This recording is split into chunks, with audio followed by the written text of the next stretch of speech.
नमस्ते। इस video tutorial में हम देखेंगे कि आपके द्वारा खर्च किए गए मेडिकल या फार्मेसी बिल्स को आप किस तरीके से रीइंबर्समेंट मॉड्यूल द्वारा क्लेम कर सकते हैं। रीइंबर्समेंट मॉड्यूल को एक्सेस करने के लिए tms.pmjay.gov.in पे लॉगिन करें। जब आप इस वेब पेज पे पहुंचेंगे तो आपके लेफ्ट साइड पे आपको CAPF रीइंबर्समेंट लॉगिन का टैब नजर आएगा। जब आप इस टैब पे क्लिक करेंगे तो आपसे लॉगिन टाइप में आपका आयुष्मान आईडी या फोर्स आईडी मांगा जाएगा। दोनों में से किसी एक ऑप्शन को चुनें और अपना आईडी एंटर कीजिए।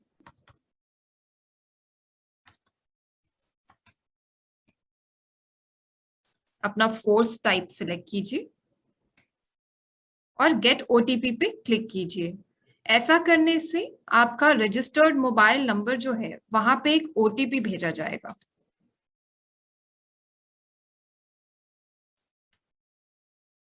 ओटीपी एंटर करने के बाद आपकी स्क्रीन पे नजर आ रही कोड को एंटर कीजिए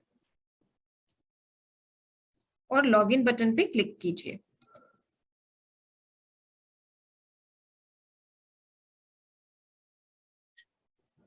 अपने अकाउंट में लॉगिन करने के बाद आप अपने परिवार के जिस भी सदस्य के लिए रीइंबर्समेंट क्लेम रेज करना चाहते हैं उनके नाम को ड्रॉप डाउन में से चुनें। आप जिस किस्म का भी क्लेम रेज करना चाहते हैं उसे रीइंबर्समेंट टाइप के ड्रॉप डाउन मेन्यू में से चुनें। अगर आप आउट पेशेंट सर्विसेज के लिए कोई क्लेम रेज करना चाहते हैं तो आउट पेशेंट पे क्लिक कीजिए। अगर आप इन पेशेंट सर्विसेज के लिए कोई पार्शियल क्लेम रेज करना चाहते हैं जहां पे आधी सर्विसेज कैशलेस थी लेकिन कुछ सर्विसेज के लिए आपको आउट ऑफ पॉकेट स्पेंड करना पड़ा, तो ऐसी सर्विसेज के लिए आप इन पेशेंट पार्शियल पे क्लिक कीजिए। यदि आप इन पेशेंट सर्विसेज का फुल क्लेम रेज करना चाह रहे हैं तो इस केस में इन पेशेंट डिटेल्स फुल पे क्लिक कीजिए।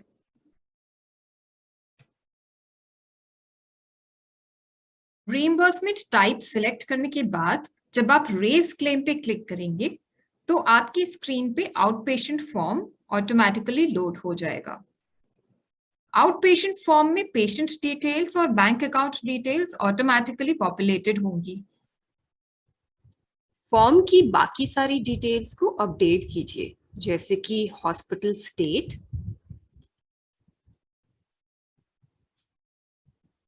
हॉस्पिटल डिस्ट्रिक्ट और हॉस्पिटल का नाम।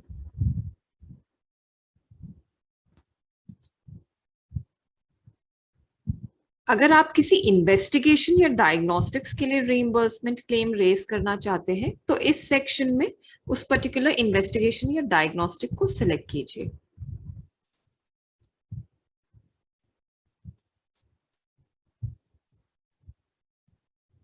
आपके द्वारा खर्च एग्जैक्ट अमाउंट को एंटर करने के बाद ऐड इन्वेस्टिगेशन या डायग्नोस्टिक्स पे क्लिक कीजिए।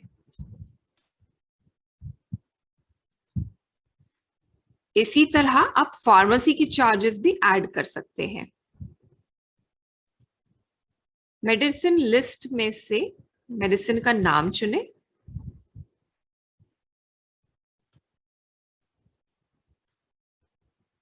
मेडिसिन का ब्रांड एंटर कीजिए, क्वांटिटी और यूनिट कॉस्ट।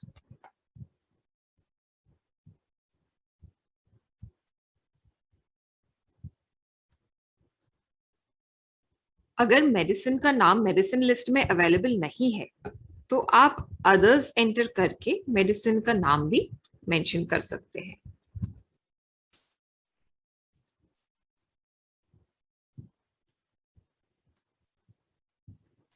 इन्वेस्टिगेशन और फार्मेसी चार्जेस के अलावा अगर आपने कोई और अलाइड चार्जेस के लिए एक्सपेंसेस किए हैं तो आप उसे भी क्लेम कर सकते हैं। टाइप में अदर्स सिलेक्ट करके अलाइड चार्जेस की डिटेल्स लिखिए, क्वांटिटी लिखिए और चार्जेस एंटर कीजिए।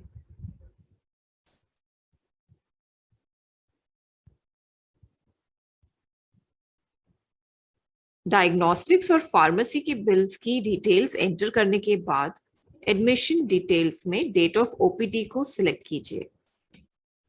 डेट ऑफ ओपीडी एंटर करने के बाद कंसल्टेशन या रजिस्ट्रेशन चार्जेस को ऐड कीजिए। एक्शन टाइप में इनिशिएट क्लेम पे सिलेक्ट करने के बाद आपको अटैचमेंट्स अपलोड करने का ऑप्शन नजर आएगा। ऐड अटैचमेंट्स टू सबमिट पे क्लिक कीजिए।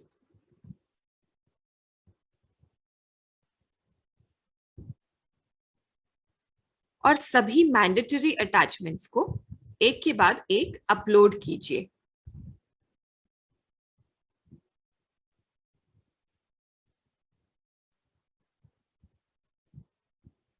आप किसी अटैचमेंट हेड के अंडर एडिशनल अटैचमेंट्स भी अपलोड कर सकते हैं। किसी अटैचमेंट हेड में एडिशनल डॉक्यूमेंट्स को अपलोड करने के लिए दोबारा से अपलोड बटन पे क्लिक कीजिए और फाइल को चुनें। सभी मैंडेटरी अटैचमेंट्स को अपलोड करने के बाद सबमिट बटन पे क्लिक कीजिए।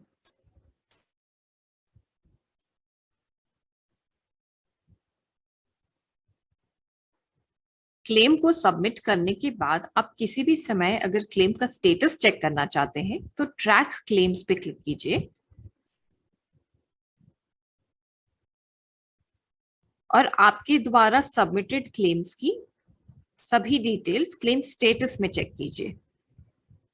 यदि आपकी किसी क्लेम पे क्लेम प्रोसेसिंग डॉक्टर के द्वारा क्वेरी रेज की गई है तो आप रीइंबर्समेंट क्वेरी अपडेशन सेक्शन में जाके क्वेरी को अपडेट भी कर सकते हैं।